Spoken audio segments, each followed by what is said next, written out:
মধ্যপ্রাচ্যে মার্কিন যুক্তরাষ্ট্রের সামরিক ঘাঁটিতে হামলা চালিয়েছে ইরান। দেশটির এই হামলায় পুরো অঞ্চল জুড়ে সংঘাতের আতঙ্ক ছড়িয়ে পড়েছে।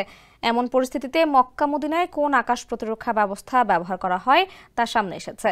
সৌদি বার্তা সংস্থা এসপি এর বরাতে ইসলামিক ইনফরমেশনের এক প্রতিবেদনে মক্কা মদিনায় কোন আকাশ প্রতিরক্ষা ব্যবস্থা নেওয়া হয়েছে তা নিয়ে বিস্তারিত তুলে ধরা হয়েছে।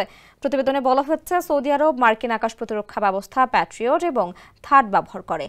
মক্কা মদিনা সহ গুরুত্বপূর্ণ স্থাপনা এবং অবকাঠামোতে এটি মোতায়েন রয়েছে।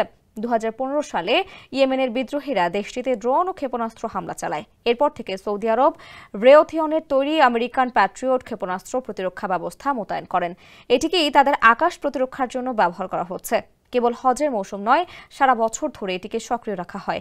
বছর জুড়ে মক্কা মদিনার রিয়াদ এবং অন্যান্য কৌশলগত স্থানকে ব্যালিস্টিক ক্ষেপণাস্ত্র, ক্রুজ ক্ষেপণাস্ত্র এবং আকাশপথের হুমকি থেকে রক্ষায় কাজ করে আসছে এ প্রতিরক্ষা ব্যবস্থা।